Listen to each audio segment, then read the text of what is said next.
Good morning, good evening, good afternoon. Welcome back to Cannon Fodder, the channel for Arsenal fans all over this world. So it's the Monday evening show, and I've kind of coined a little phrase for the show with the Godfather Eltel and James Rowe. I don't know, the Cannon Project. I don't know if it's got a ring to it.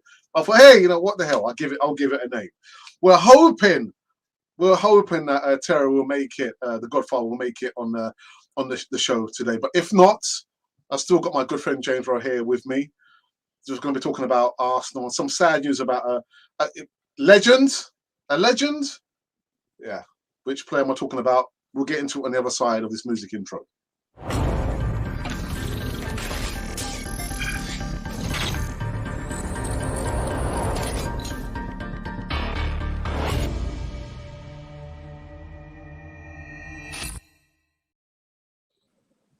Yes, indeedy. Welcome back to Cannon Fodder, the channel for Arsenal fans all over this one. It's the Monday evening show. I've coined the phrase the Cannon Project. I'm not sure where we're going to go with this one, but I've got my good friend James Rowe with me. But before we get into this segment, just make sure you subscribe, be part of the community. Now, James, how are you? How are you? Indeed, how are you? I'm well, thank you, Alex. Nice to be on as always. Very busy with the football interviews. Absolutely delighted with how Mark Warburton has been well received, obviously being Queen's Park Rangers manager. And looking forward to what's coming up and onwards and upwards, as they say. Brilliant, brilliant. So like I said before the bump, some really sad news. And my goodness. Talk about the word legend. Sometimes it's banded around too easily, too frivolously. But I think, this gentleman here, Jimmy Greaves, passed away age 81. Yeah, former England striker and Tottenham record scorer Jimmy Greaves has died at the age of 81. Greaves began his career with Chelsea before Spurs at AC Milan, Spurs and West Ham. He scored 44 goals in 57 games for England and was a member of the 1966 World Cup winning squad. He holds the record for most goals in the English top flight with 357 and scored 266 in 379 matches for Tottenham. Greaves, 41 goals in the 60-61 remains a record in the season for Chelsea. And he also holds the Spurs record with 37 during the 1962-63 season. But you know what? Everyone on Cannon Fodder TV, I'm sure, I don't know if anyone's watching who's linked to the Greaves family. We send our condolences at this difficult time. James, is there anything you want to say before we go on to the segment? Well, you rightly pointed out when I found out the news as well. Legend is banded around far too easily these days. You have 5 good games for your club and you're a legend. Or you stay more than one transfer window, you're a legend. Or you make a selfie with a fan, you're a legend. But this man was a true legend for club and country. And, people forget he played abroad for AC Milan. How many Englishmen can say that? And made a difference for AC Milan as well. And, St. and Greasby, people like to look at Football Focus and Soccer Saturday and Soccer AM. Nothing comes close to St. and Greasby because you've got 2 fully fledged professionals that came up through different ranks under great managers, being honest at all times. And he really is an absolute legend. And he'll never be forgotten, not by Tottenham, not by England, West Ham, nor Chelsea, or AC Milan. And, he had a very, very good career, made a huge difference wherever he went, scored goals. To dare is to do is the motto of Spurs, and that's exactly what he did in terms of goal scoring prowess. So my condolences and my thoughts with his family and his friends. Yeah, well said, James. Well said. So some business about a game over the weekend. I didn't see the majority of the game. I mean, I'm not doing any instant post-game reactions. I was trying to cut down now on going live. Listen, again, my well-being, my quality of life, as well my family life, is more important than anything on Cannon Fodder TV. But James, yeah, we got. Was it a game against Burnley where the result was more important than the performance, or was the performance more important than the result? If you know what I mean. Well, I think the 3 points are the most important thing. I see that people are now thinking that we're all ready for top 4 and we're going to make an assault on top 4. But it's about being honest. It really is about being honest. We have played 2 of the weakest teams in the league. one of them at home at the Emirates, and we've won both games 1-0. It's a long old season. I think a lot of people forget how long a football season actually is. And they love to plan, Arsenal fans, that this is going to be our assault in your Champions League in Europe. Honestly, I don't know what they watch. You've got to be honest. Maybe it's because I deal with professional players and managers almost every day of my life. You can't pull the wool over people's eyes. You've got to tell the truth. You've got to tell the truth. And I think in the case of Arsenal fans at the minute, I think they're just getting a little bit too carried away. It's 2 wins in a row, which is great. It's no goals conceded, but it's a long old season. We've got the derby on Sunday. That will be a huge test. And then, of course, away to Brighton, and then after the international break as well. And we've got to take it one game at a time and just try to find our feet. And we've spent an awful lot of money this transfer window, but that doesn't guarantee any type of success. Look at Brighton. Brighton have won 4 games out of 5. And Arsenal was linked with their best player. So it just goes to show that man management is very important. And also, as we've said before in this podcast, Alex, enjoying the season. I see Arsenal fans already getting carried away of Champions League, Europa League. You know, this is our time. This is the new famous back five. Did they ever see the famous back five? Did they ever see them live in action? Because you can't compare them both. Times have changed and football has definitely changed. And I just think that some fans are getting a little bit too carried away. Yeah. I mean, for me, I'm going to pinpoint one player. I think from what I've seen on a Twitter sphere and social media, a lot of people are lauding Martin Odegaard. It was a really good free kick. But for me, it's a bit too obvious. I kind of highlighted this player here, Gabriel, for the mere fact that he put his body on the line. He went into places where he probably would have got hurt, and I thought he was the catalyst for the performance. How things pan out for the North London derby, I have no idea. But I did like the way that he appeared to literally fight tooth and nail. You know, fire with Chris Woods and Ashley Barnes and the other forward line there. But I thought it would have been too easy to have chosen Martin Odegaard. I mean, apart from scoring the goal, he didn't do nothing much apart from that. But I thought for me, James, that was one highlight, just to see that we've got some physicality. But listen, we haven't turned the corner. There's still a lot more work to be done.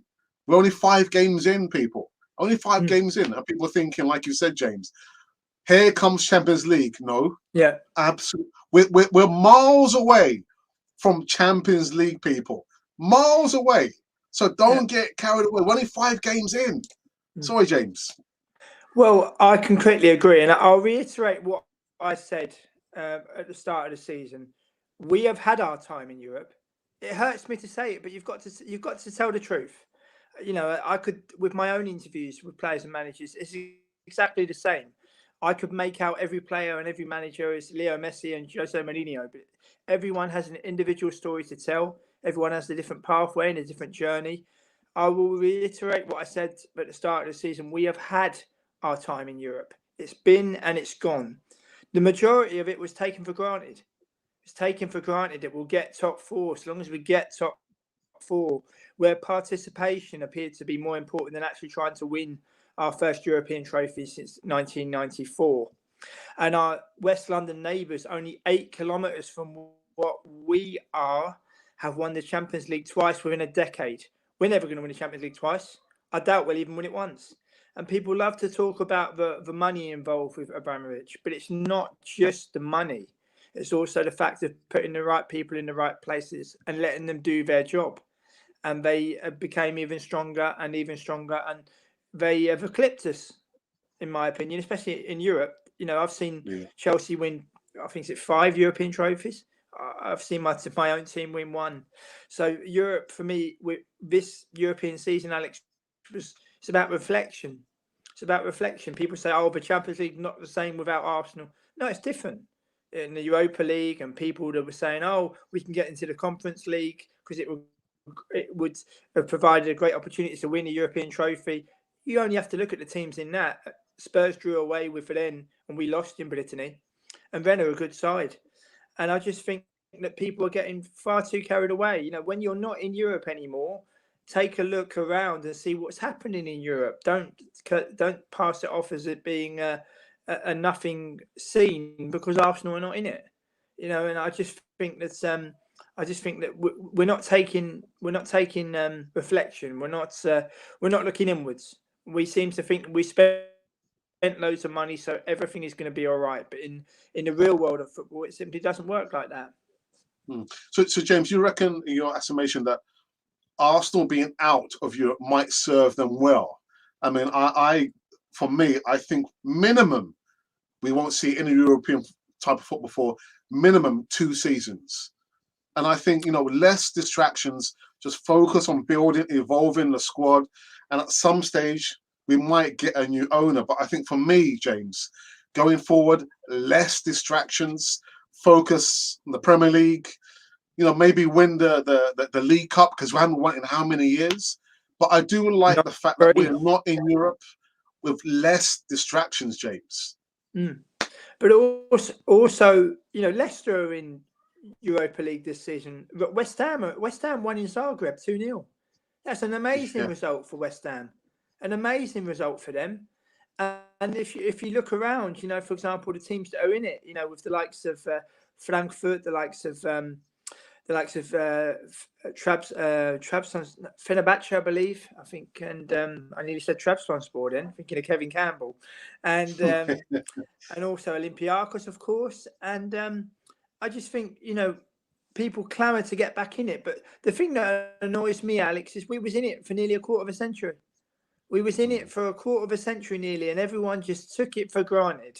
They just took it for granted. They will tell you that, we got knocked out by some of the biggest clubs in Europe. Yeah, but I didn't enjoy getting whipped by Monaco and travelling all the way from Amsterdam to Monaco to watch the game. I didn't enjoy losing to Ostersunds, where we were 2-0 down in that game. And I spoke to Graham Potter a couple of weeks afterwards, and he told me that Arsenal lost to Derby beforehand, and they knew that Ostersunds knew that Arsenal was going to be down. And I just think that as someone who used to prioritise European matches, as I did, I'm so grateful that I did. But I just look at it, we've had our time in Europe, and you think it's going to be 2 seasons. I think it's going to be 3 to 5. And people will say, negativity and fake positivity and all that. But we are not ready to compete in Europe. If you play in Europe for 23 years, and then you're out of it for 2, what makes you think you're ready to compete in it again? You've got to take stock. Do you remember when Liverpool were out of the Champions League for a long time? Liverpool were out of the Champions League for a long time. They took stock. They really took stock. What happens? They come back and they win it. And that's what we need to do. We need to take stock. People seem to think, it's going to be all right. A lot of fans are arrogant to European teams. I remember queuing up at the turnstile at the Emirates to hear that, Rennes are just a pub team. Ostersunds are useless. Barty Borisov is just a Wi-Fi password when they beat us in Belarus. So the arrogance towards our opponents was nothing short of disgusting. We're out of it now, and we've had our time. So it's important to take stock in that respect. Just talking about how we were, in Europe for the best part of 25, 26 years, never won Champions League. Can I get your thoughts on the situation with Jack Wilshere, James? What's your thoughts about him, training or actually wanting to play for Arsenal? What are your thoughts on Jack Wilshere, James? Well, he didn't have to leave Unai Emery's Arsenal. Unai Emery was just honest with him in the fact that you might not play as many games as you think, or you might want to. You can stay or you can go. He chose to leave.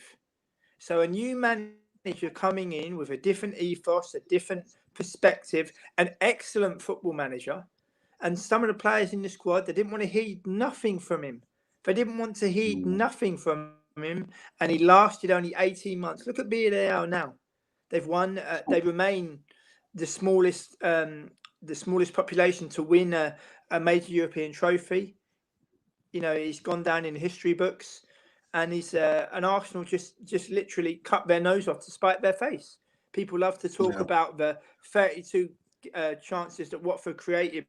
But the fact remains is that Liverpool didn't sack Klopp when he lost to West Brom and Burnley, did they? They stuck with him, and look what happens. So we've now got a new manager who's been given now as much time as what Unai Emery has. We're no further on, are we?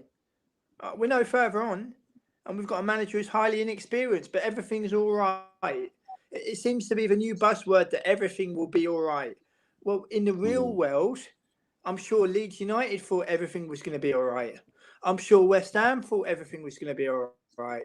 I'm sure Nottingham Forest thought everything was going to be all right. But you've got to swallow some hard truths. You know, as Mark Warburton told me, manager of Queen's Park Rangers, time is the one commodity you don't get in football. But it's no coincidence that when he took over Queen's Park Rangers, they finished 18th, and they slowly built up the table to finishing 9th last season, and they're slowly improving. This is a fully fledged championship manager who put Brentford on the way to their success together with other people, and also managed Glasgow Rangers. This is not an influencer on Twitter. This is one of the most highly rated managers in English football. And he was fortunate enough to give me his time, and it's been really, really well received. But I just think Arsenal fans, especially on social media, it doesn't reflect the fan base. You don't have Bayern Munich fans doing that, or Real Madrid fans doing that, or Ajax fans doing that. The opinion of one person doesn't dictate to the rest of the fan base. The most important thing is togetherness. I see tweets coming that Arsenal are now hated, and that's good. We're not hated at all. We're not hated at all. People love to talk about referees. I see they're talking about Craig Pawson being appointed as referee for Sunday, and Arsenal have only won 9 games out of 23 when he's refereed. We have to make sure that we win the game. We're playing at home. We need to take the advantage and take the initiative. But I think Arsenal fans at the minute, for a fan base that used to be so clued up, that used to be so respectful, so on the money, it's kind of dwindled now. Where I don't recognise the fan base. I think it's a lot of it is fake positivity and going with the flavour of the month. Where some fans, as long as they get that retweet from that player, or a player likes their tweet, or they interact with an ex-player, they go absolutely bananas.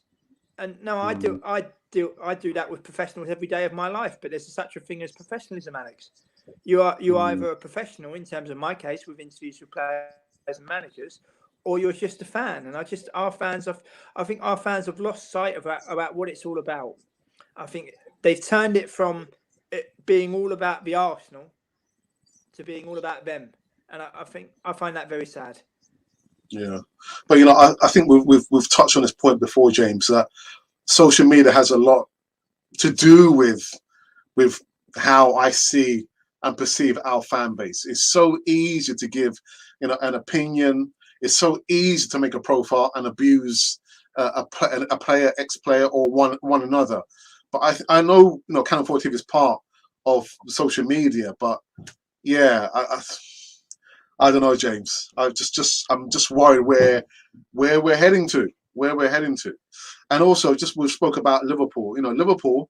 Those of you watching now, took almost 30 years to win the league. I remember where I was. Well, I used to work as a civil servant, and I was surrounded by the majority were Liverpool supporters in the office, and each year, year on year, we had jokes in the office. Oh, when's Liverpool going to win the league? Almost 30 years, and we're like 18. This will be 18 years since we have not won the Premier League. 18 years and counting. It's going to be a long while before we can win the Premier League. So, yeah, James. Well, people will remember 53 to 71, 71 to 89. But obviously in the modern day, Arsenal moved to the Emirates to compete with the very best. But the outlay of the money, they will claim that it's a success. I mean, the amount of money that's been spent this summer, it's as if we want to buy our way to the top. Well, Leeds tried to do that, and look where it got them. And they were buying a better quality of player than what we're buying. But I know times changed. But it's a very long season, and it'll be very interesting to see what happens. Yeah. Let's go into the live chat, James, and see who has joined us on this this Monday evening show. I've got the assemble. It says, good evening, panel. Ashley, our moderator for the evening, says, yeah, grew up watching Greavesy, St. and Greavesy. DWTT Gary says, hello, Alex and James, and hello to you, Gary. I hope you're keeping well. And hello, chat room. Questions. Russell says, hello, people. Okay, all such niceties. We were lucky to win that game yet again. They were all over us, and yet again, none of our players are scoring. Well, we got one goal from the midfield, Ødegaard. Saka, to me, Saka looks. He looks very tired, James. I think we're at risk of putting too much on him. And you know, Arsenal love to tweet out that he's the golden boy and he's the best prospect to have come through our academy in recent years. But will he stay at Arsenal long term in the current climate? That's another thing. People seem to think he'll stay because he loves Arsenal. He's going to want to win things. A career goes by in the blink of an eye. Blink and you miss it. Yeah. And you know, I think Arsenal will have to have a fight on their hands to keep him. My last Arsenal game, which was Sheffield United at home in January 2020, he was the best player on the pitch. And he's driving forward and he's driving forward and he's just an excellent footballer. I hope he's not carrying the baggage of what happened in at the Euro 2020 final because, you know, to be told by your manager you're taking a penalty, having scored them in training, is beggars belief, really. You know, at that level, what's at stake. I mean, I saw the footage of Southgate. Southgate spent 15 seconds with 3 players. You're the England manager. All you have to do is assess who's confident, who wants it, and take your time. And if you look at Sancho, if you look at Rashford, and if you look at Saka, they are now marred with having missed a penalty in the Euro 2020 final. I don't blame any 3 of those players. Any 3 of those players, I do not lay any blame at any of their doors. I lay the blame at the manager to be so amateurish in terms of his decision making. James Ward-Prowse can take a brilliant penalty, wasn't even in his squad. Jamie Vardy is the most dangerous striker on English pitches, wasn't even in the squad. Mark Albrighton is a brilliant footballer, wasn't even in his squad. And I can go on and I can go on. Jude Bellingham is doing amazing things for Dortmund. Amazing things. He should be playing more and more and more. Patrick Bamford, he gave him an hour.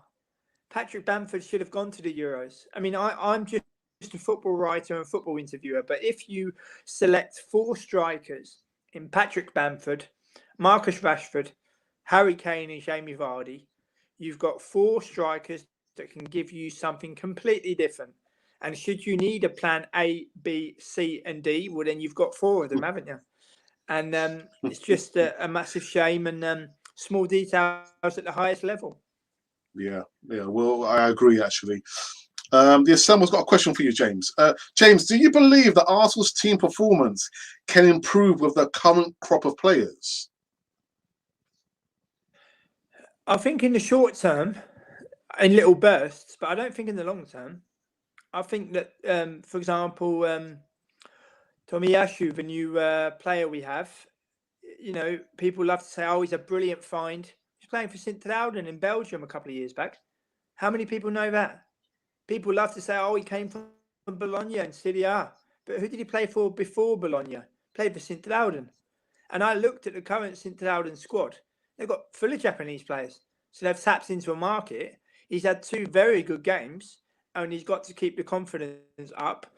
A great free kick from Ødegaard, but I thought the dummy from Saka, that's extremely clever. When I saw that free kick go in, it was a sweet strike, but the dummy from Saka, you can't teach that kind of thing.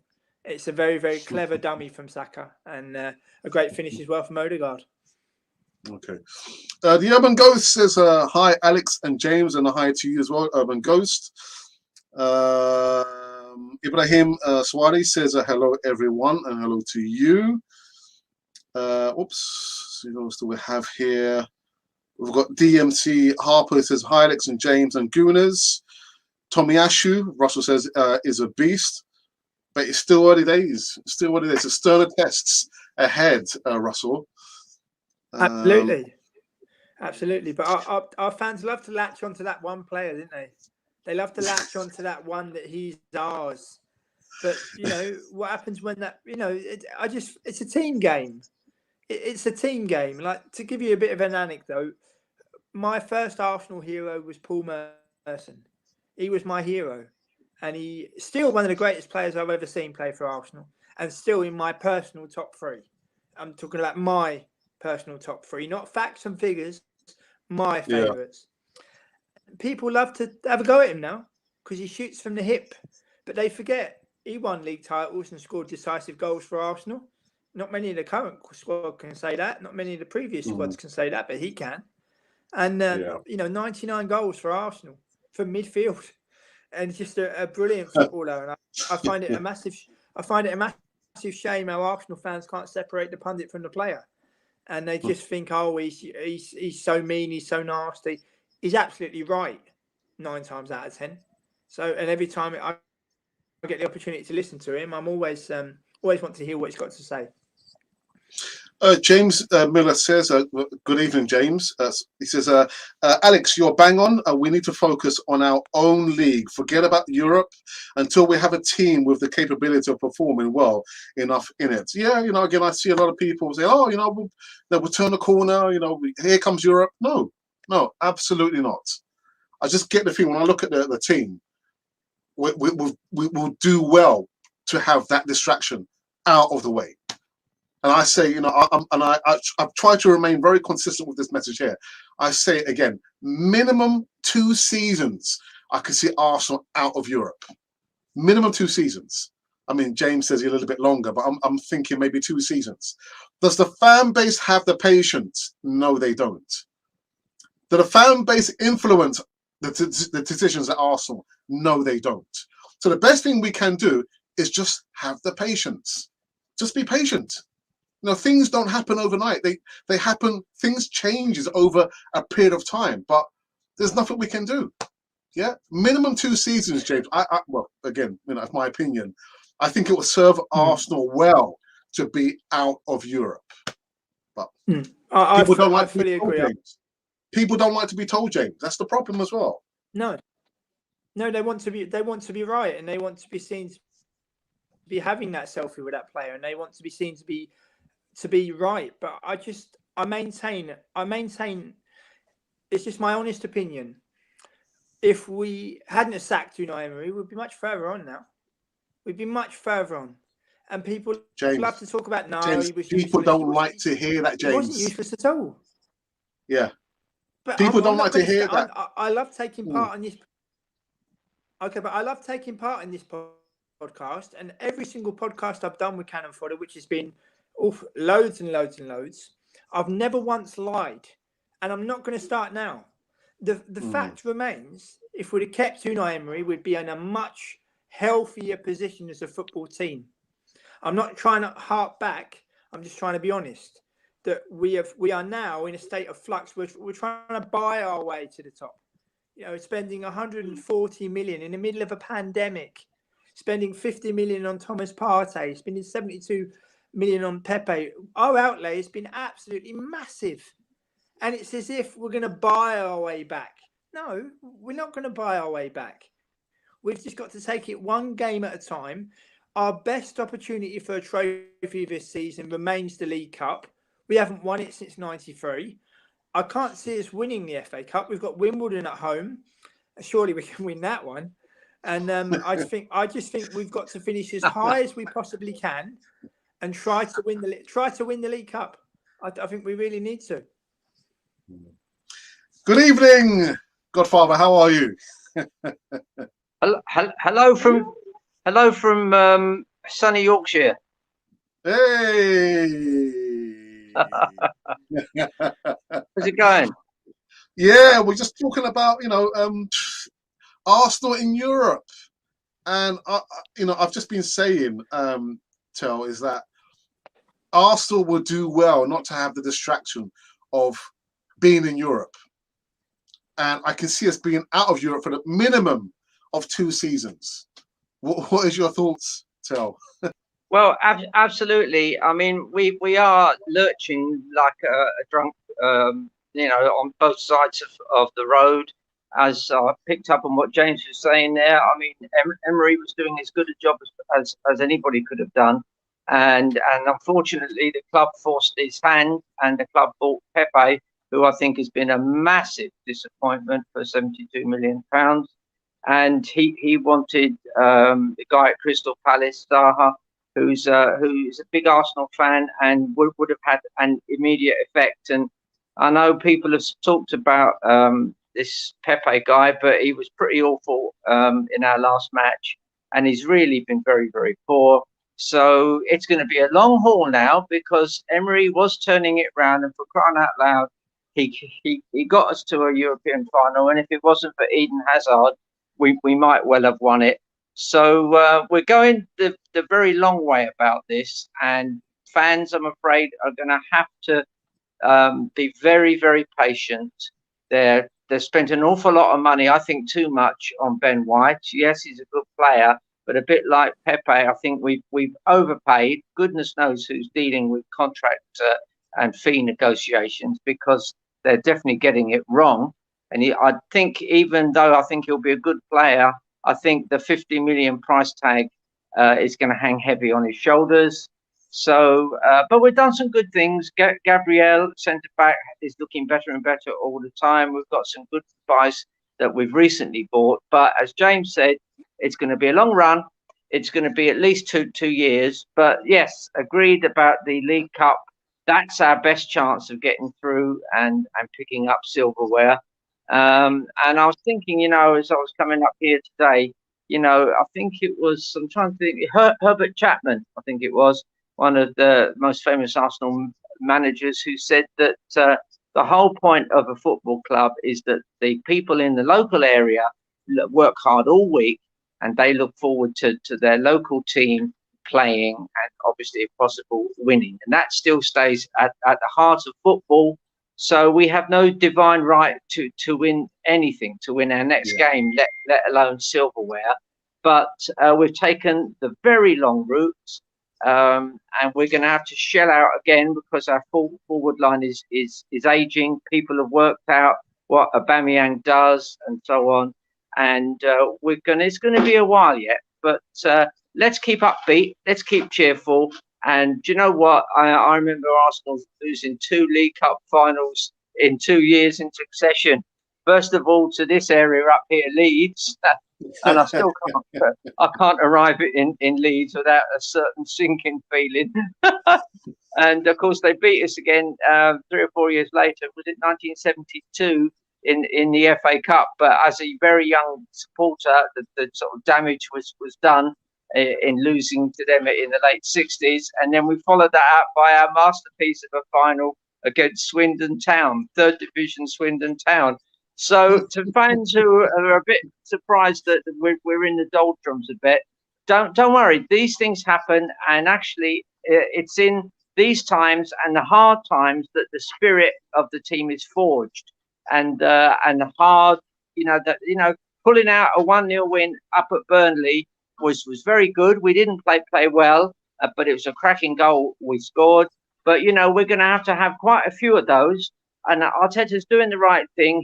He's picked his goalkeeper now. He's picked his He's picked his centre backs. He's picked his full backs, and that's looking good. I'm not a great lover of Partey. I think he's a bit immobile for the Premier League, for EPL. But if they just use him as the single pivot, and he just literally stands in front of the back four and clears up all the trouble, then that I would have thought is the perfect place for him. And then have lots of young players and lots of young runners, which we seem to be buying, in front of him.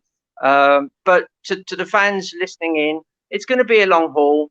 I completely agree with what James is saying.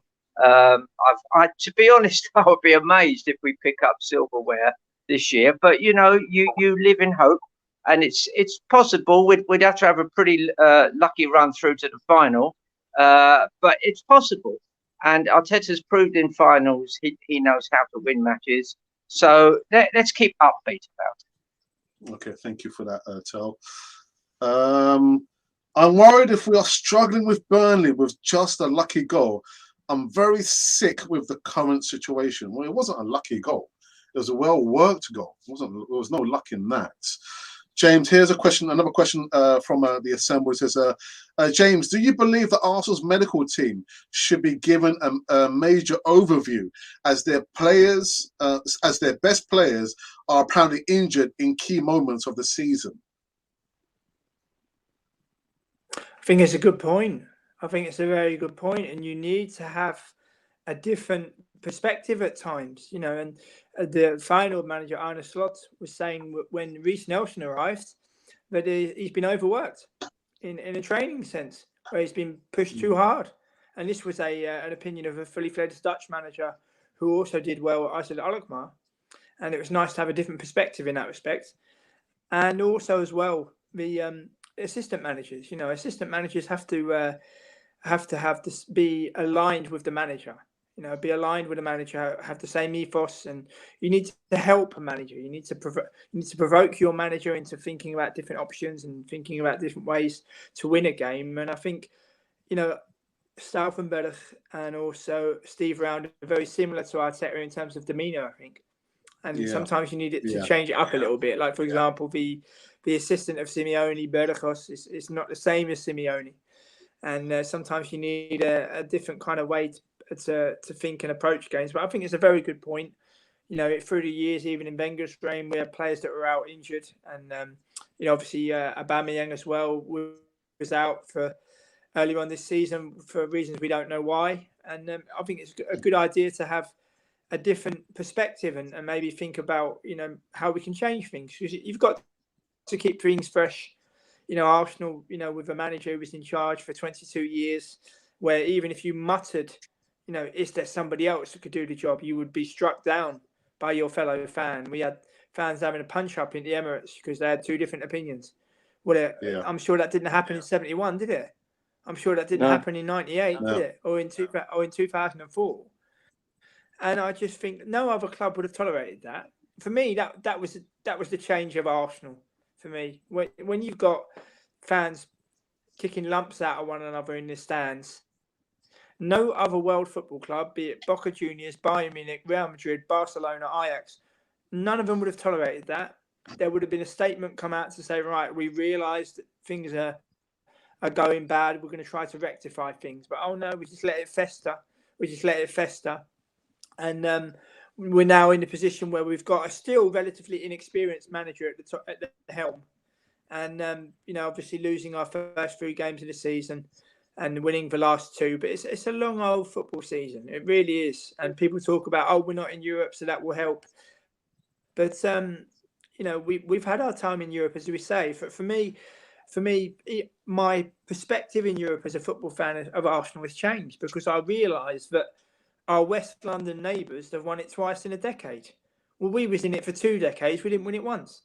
So it kind of takes the shine off it where you think, well, is it really that important to be in that competition? Because we've been eclipsed and they've achieved something that we're never, ever going to do. James, we over the previous seasons, we've always spoken about it's a long old season, but we must learn to enjoy the season. Can the fan base enjoy the season these days? Seeing how I don't think so. I think they enjoy match day and they enjoy interacting with the players and getting selfies and doing videos and getting cozy with the latest in the know or influencer. But that's not football, is it? That's not following your team, is it? That's again, our fan base seems to have made social media all about them. It's got nothing to do with Arsenal. And I look at other clubs on social media; they don't appear to be as desperate as some of our fans for the shining lights and for the credit and for the likes and the retweets. When in the grand scheme of things, it's really not that important. It really isn't. And I just think that's I mean, it even goes down to interviews now. I mean, I've interviewed players and managers in depth last 5.5 years. These same players and managers have gone on channels for maybe 10 minutes, and there appears to have been more traction. But yet my interviews has been about what it's like for them when their career was curtailed by injury, and what it's like for a young player when they don't play. And for one of the greatest strikers Arsenal have ever had, in Alan Smith, when he turned up at Leicester, was told by Jock Wallace that we're going to put you in reserves for a couple of years because you've come from non-league. And really digging deep as to the stories of players, and now when they appear on a certain channel for 10 minutes or 15 minutes, that gets more traction. But I suppose that's just a sign of the times. It's something that I've had to come to accept, but it doesn't deter from the way that I go at my business. But I think the fan base has changed now, where you could argue that when Arsenal moved to the Emirates, the fan base have changed, but it's changing even more now, where fans are not even looking about what's going on at the pitch. It's all about taking that selfie or making that video, and in the grand scheme of things like that are really not important, are they? There was a question here for James, but I'm going to go to Terry on this one. Terry, what's your thoughts on Ben White? Because Monty says here, personally, I think we were robbed. Yeah, I do. I think that. I'll come back to that in a second, if I may. Just on Reece Nelson going off to Feyenoord, and he broke down in the first training session. Yeah. And the Feyenoord manager and his coaching team are saying there must be something wrong with the way Arsenal are training their players, because they aren't fit enough. They haven't got that explosion of pace. And then Arteta came back with, we have a special system that deals with it, and they obviously buy in a company to sort of monitor what players can do. But I mean, the proof of the pudding is you send a player off and he breaks down in the first session. And this would then lend credence to the fact that we don't have these explosive forward runs, which is why we're having real trouble scoring goals. So I would say the assembled has got a very, very good point there. And I am very concerned about Arteta's backroom team, from Steve Brown through to all the guys that are behind the Inaki Kana, the goalkeeping guy. I think there's a real problem there. Now, in terms of Ben White, obviously they have identified Ben White because he's a ball-playing centre-back. He's a bit like David Luiz. He's got a long 40-yard sort of pass on him, except that he isn't 6'3" or 4" like David Luiz. He's 6'0". And so he's always going to be in a position where he may well be compromised aerially. So, of course, we all know that we have Saliba, who's got some of the best stats in Europe in terms of, in fact, the best stats in the French league in terms of passing, and he's 6'4". He's a young guy, but he's tearing up the French league. And I just wonder whether long term, where Ben White actually finds himself a place, because if Saliba does come back, which I know a lot of people think might be unlikely, but if he were to come back, he and Gabriel would form a real dynamic duo, Batman and Robin, at the back. And I'm not sure where Ben White fits in there, except that he often did play kind of right wing back for Brighton. And on that same thing, talking about Ben White and Brighton, it looks like the Brighton manager is doing a wonderful job down there. And we've managed to make a mess of negotiations in getting Ben White, and I think it'll be obvious that we've paid at least maybe 10 or 15 million pounds too much for him. This Bissouma we couldn't prize away, and he seems to be doing really well. So it just shows you, if we stick with Arteta and pay silly money for people. We've now got, Ben White at 50 million and Pepe at 72 million, both well overpriced. And if you were working for a company, and if you were a buyer and you were making these kind of buys, I think your line manager would be pulling you in and saying there's something seriously going wrong with your criteria for choosing good players. Having said that, and you know me, I'm very critical of short goalkeepers, and I always love people like Emi Martinez, 6'4" or 6'5". But second to Emi Martinez in the EPL last year for claiming crosses was Aaron Ramsdale. So he's obviously got long arms, and he might be like Casillas, not particularly tall, but with very long arms, and also being a goalkeeper and coming for crosses isn't just about height. It's also about finding your way and picking your way through a crowded penalty area, free kicks and corners. So, it's not all disaster, but I do worry that as some of our buys haven't been good, and I've mentioned the two ones that sort of stand out, but we've got Lokonga, we've got Tavares, we've got a few other players coming through. I think on a similar note, I think Saka's going to have a bit of a dip in form. It's actually already started. You often get that with players, that their season after their breakout season, the form dips. We had that years ago. People of my age might remember Ray Kennedy coming through, helped us win the double, scored the winning goal in the last match of the season at Tottenham.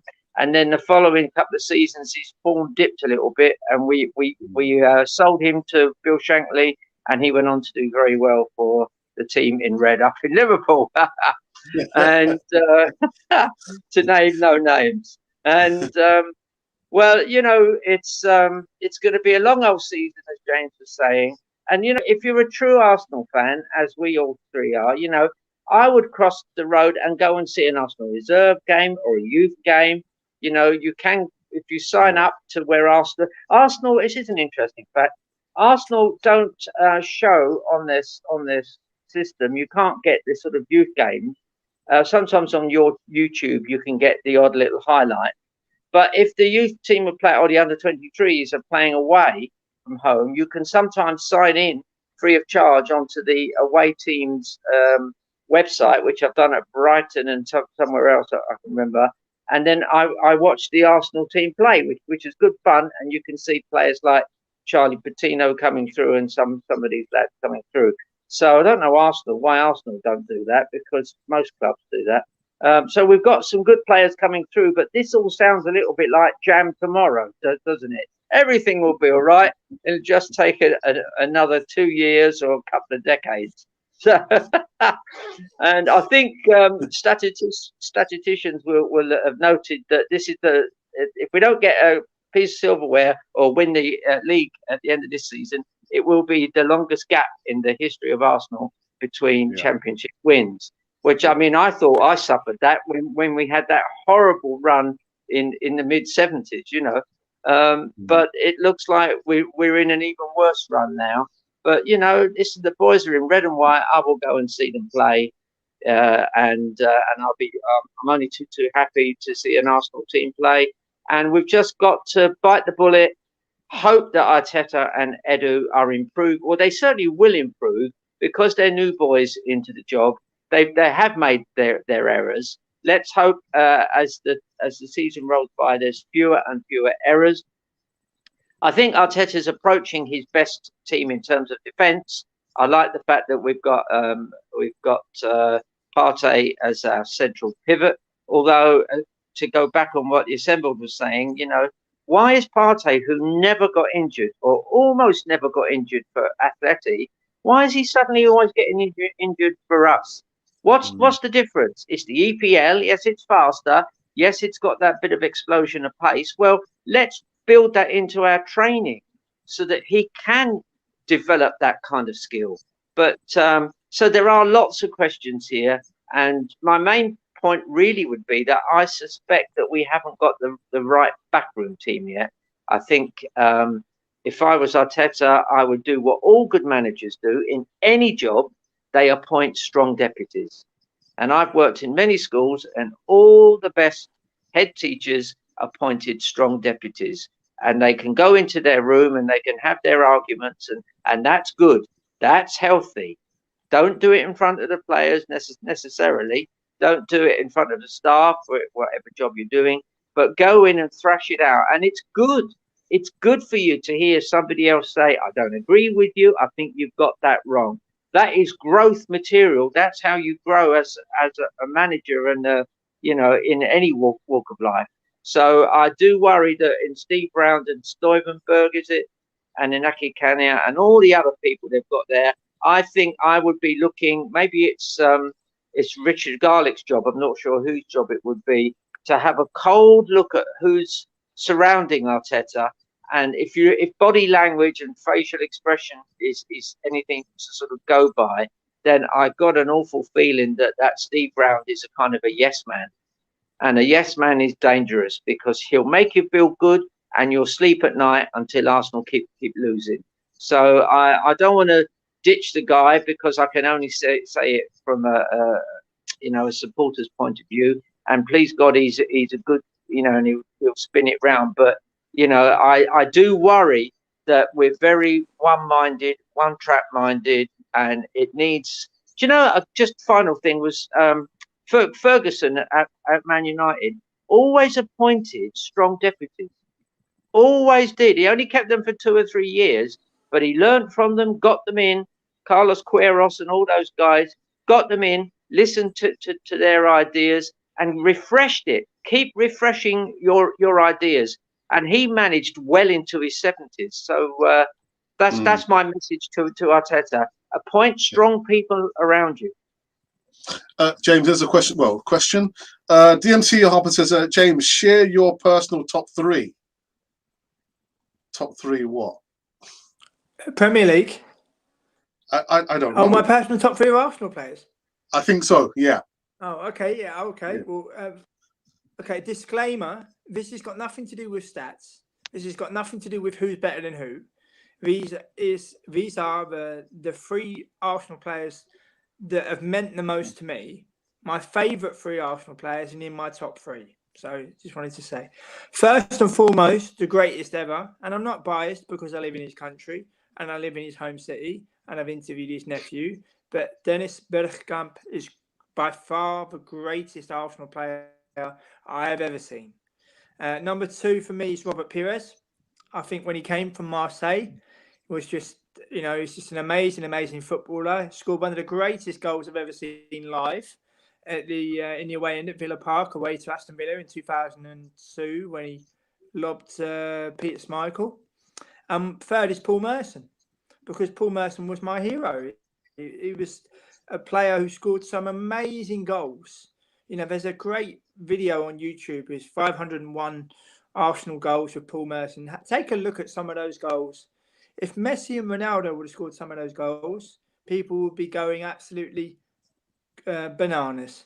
But he's just an amazing footballer. People will say, "Oh, where's Thierry Henry?" I'm talking about favourites.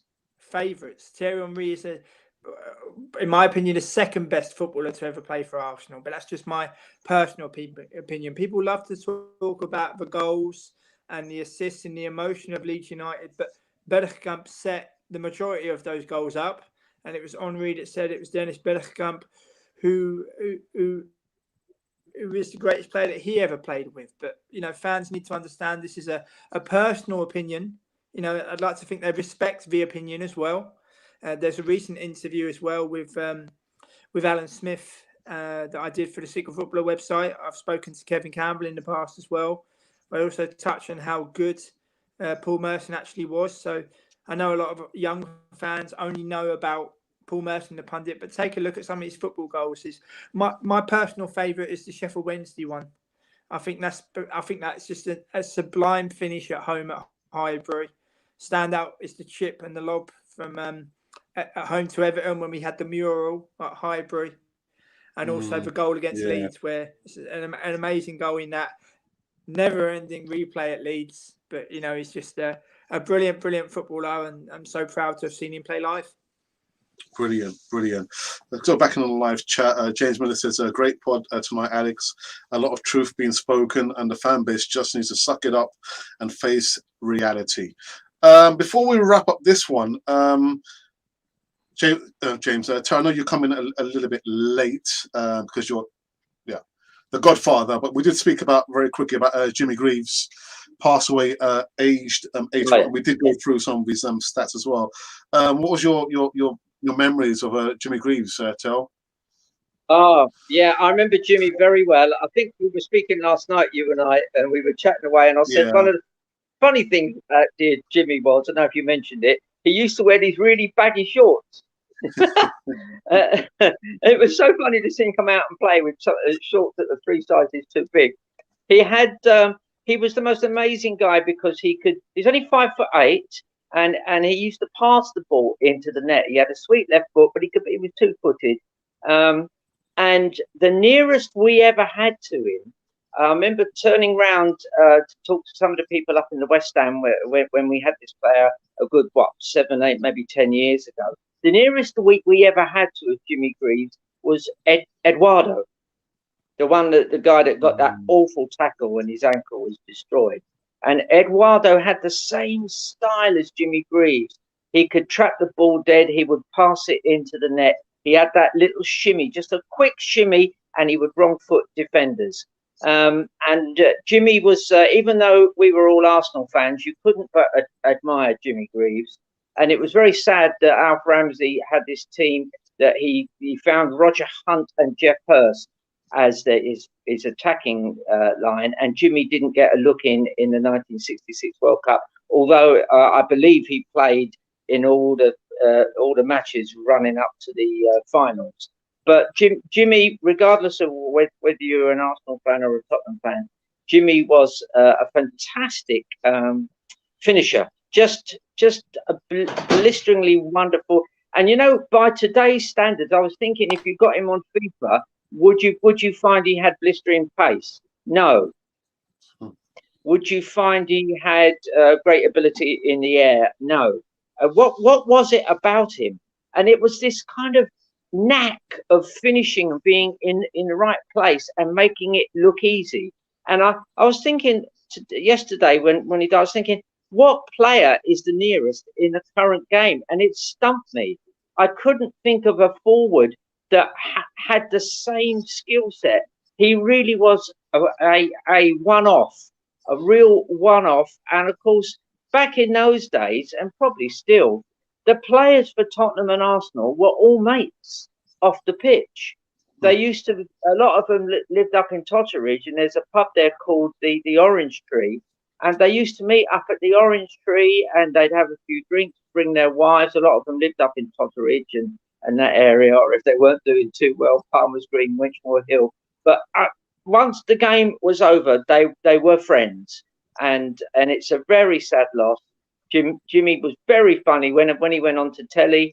He was a very funny man, and he had real difficulty, as a lot of players do, coping with no longer playing in front of big crowds.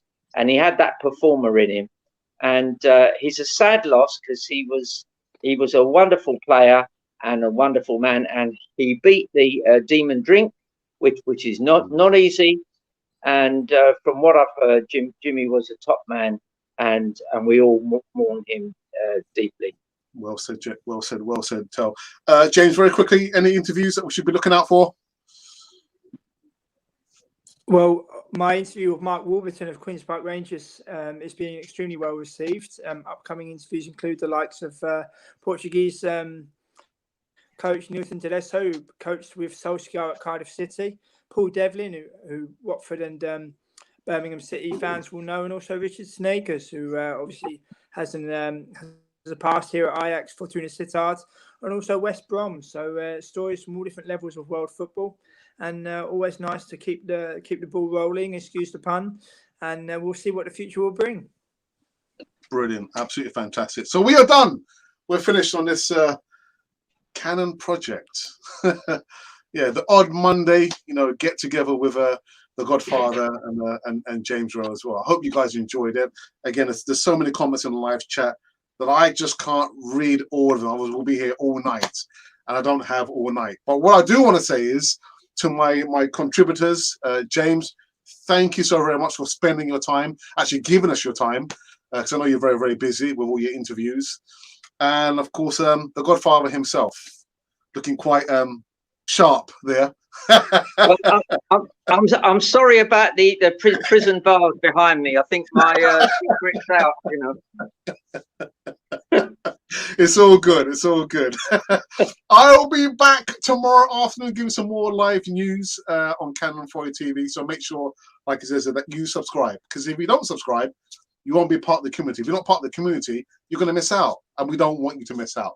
But anyway, you have been watching Canon Fodder, the channel for Arsenal fans all over this world.